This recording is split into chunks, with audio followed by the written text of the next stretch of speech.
Hey guys, it's Tori, and today I'm going to be discussing my September/Victober Bookopoly TBR. So, as you can tell from the title, I will be participating in Victober, or the Victorian Readathon, in October. For those of you who don't know what that is, basically it's what it sounds like. It's a month-long readathon where we read Victorian literature, and it's so fun. This isn't my official Victober TBR, as I don't know what the challenges for Victober are quite yet, but I do have a few prompts that I have filled with Victorian literature so that hopefully I'll be able to get to those in the month of October. But anyway, let's just get right into this. I will do an official Victober TBR at the end of the month, so you can wait for that if you're curious to see what exactly I'll be reading, but I will work very hard to fulfill the Bookopoly prompts as much as possible. Anyway, let's just get straight into it. Okay, roll number 1. 6. So we landed on another middle grade. I feel like I get that every month. So for the first challenge to read a middle grade, I have a reread that is part of my 2020 reading goals checklist. I had 4 rereads I wanted to do this year, and I just have 1 left. So when I got this middle grade prompt, I figured perfect time for it, and that is Inkheart by Cornelia Funke. I never know how to say her last name, unfortunately. But this is a story that I grew up just loving. I read it, I think, when I was in 6th grade and just really enjoyed it. It starts off with this man who is able to essentially read things out of books. Usually they're inanimate objects, but when he reads aloud, his voice just has this magical quality that brings these items out of the book. And he's never read out live people before until one night he's reading aloud and he ends up reading out several characters from the book. However, when something comes out, something must go in, and his wife ends up disappearing into the book. However, they have a daughter, and so he ends up raising her by himself. I think she ends up being like 12 in the beginning of this story. Anyway, her name's Maggie, and she ends up going on a wild adventure. She doesn't know about the past, about what happened with her mother. However, she meets a mysterious stranger, and things kind of go on from there. It's a wonderful trilogy, and it's one that I feel like has high potential to hold up as one that I'll continue to really enjoy, which isn't always the case. Earlier this year, I reread Percy Jackson, and even going into it, I didn't expect to love it as much as I did when I was younger, and I didn't, but I have high hopes that I'll still really love this, so hopefully I do. Round 2. 8. 1, 2, 3, 4, 5, 6, 7, 8. A literary fiction. Okay, for literary fiction, I only have 1 book left on my 5-star historical fiction predictions list that I made a few months ago. I will link that video down below if you're curious about it.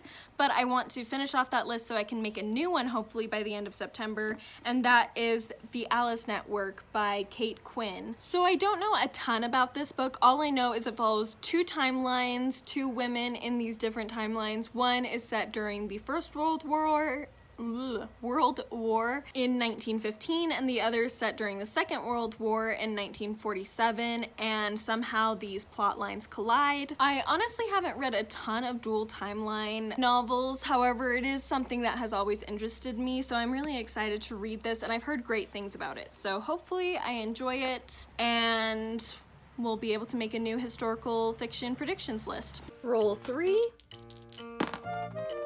8 again. That's a double. 1, 2, 3, 4, 5, 6, 7, 8. We have a chance card. And it says to read a new to you female classic author. That works perfect for Victober. Okay, so since on this roll I ended up rolling a doubles, I will do an additional roll at the end. I just started this originally. I only did it when I ended on a double roll, then I would have to go again, but I decided, you know what, if I get any doubles, that means I have to continue rolling. So that's the plan now. Anyway, the challenge to read a book by a new to you classic female author, super perfect for Victober because there are several Victorian female authors that I really have a lot of interest in that I've never read anything by. So I have 2 books here two different authors here that I could choose from. I hope to get to both of them, but if I even just get to one, then awesome. First of all, Adam Bede by George Eliot. George Eliot is someone that I've always been really intimidated by, and I wasn't really sure, I'm still not really sure if she's gonna be for me, but I feel like if I like her, then I'm really going to like her, if that makes sense. Like, I have this sense, as I've learned more about her and her writing style and what types of stories she writes, I have started to feel like probably I'm going to like her, and if I do, I'm going to really like her, or I might just not click with her writing style, and that's okay. But this is the first book she ever wrote, and I actually discovered more about this book than I knew before because of some research I was doing for a video I might want to film in Victober, and this covers a topic that video is going to be on.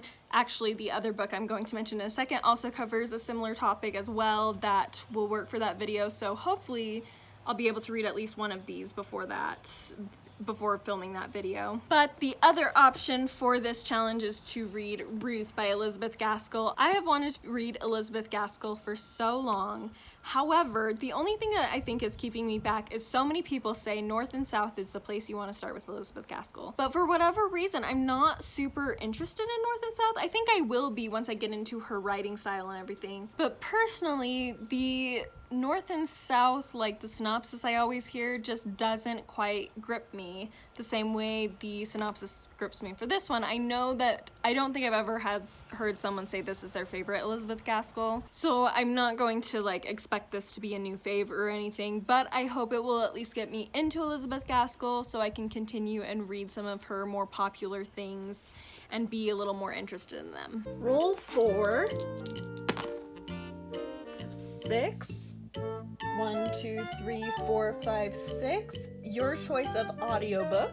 Okay, so for this prompt to choose an audiobook, we're going with another Victober possibility, and for this I'm going for The Way We Live Now by Anthony Trollope. Anthony Trollope is an author that I really have wanted to try, but he just has a lot of really long books, and I've heard that this is a good place to start with him. However, this is also very massive, so I knew I'd probably want to listen to the audiobook for this and follow along and maybe read a little physically, a little audiobook so I could get through it faster. And I figure Victober is the perfect time to do that since it's Victorian Literature Month.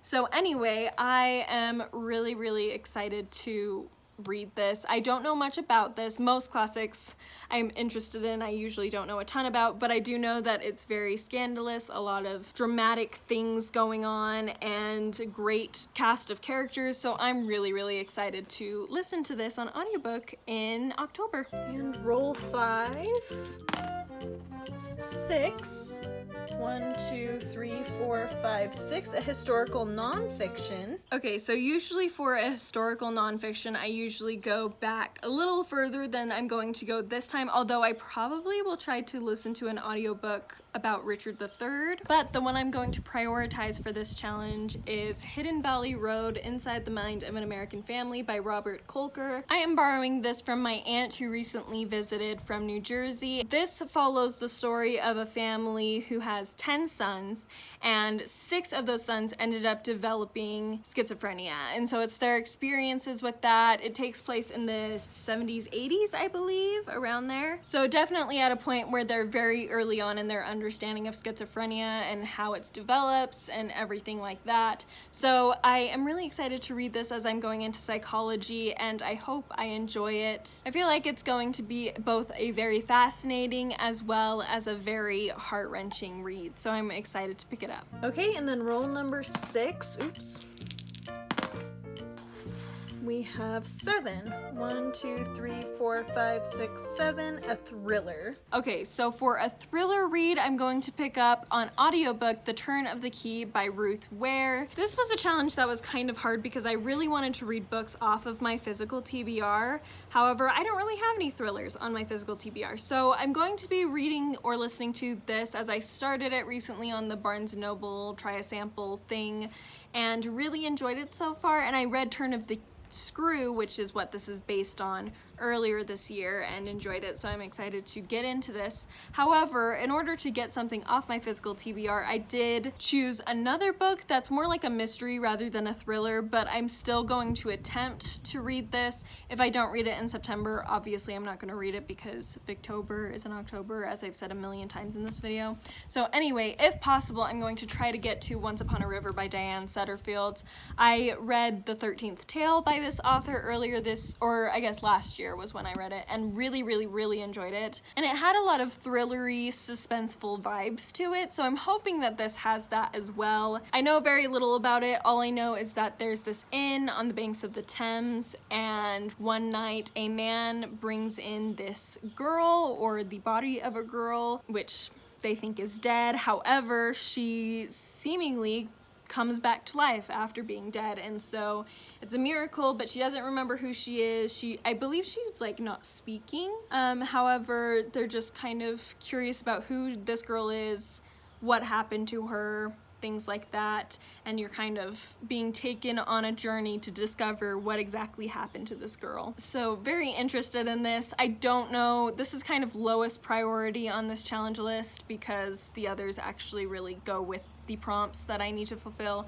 But if somehow I can get to this, that would be fabulous. Okay, and then final roll, since I got a double earlier. We have 8.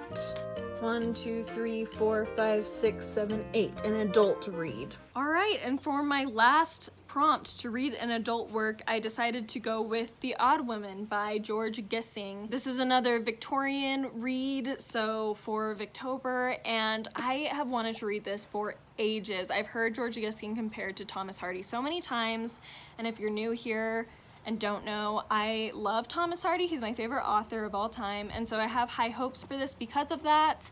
And it also deals with a very interesting topic. It basically is the story of the odd women of London. Not odd as in strange, but odd as in without a pair. They're not married, they're unable to find a husband, or they just don't care to, and for whatever reason. And so it discusses what life was like for these women during this time period when more opportunities are starting to open up for work for women, but not a ton. It's still very much a man's world, so to speak.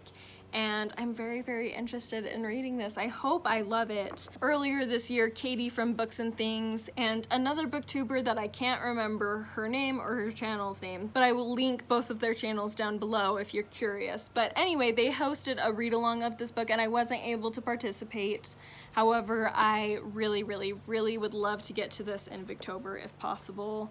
But honestly, all 4 of the books I've discussed for Victorian literature are books that I really want to get to. So hopefully I can get to all 4 of them. But, you know, with life, you just never know how much time you're going to have to read. So we'll see, but really want to get to this. And that is it for these 2 months. Let me know down below if you're going to participate in Victober, as I would love to know. Also, if you've read any of these books and what you thought of them. And yeah, that will do it. Please like and subscribe if you enjoyed this video, and I will talk to you next time. Bye!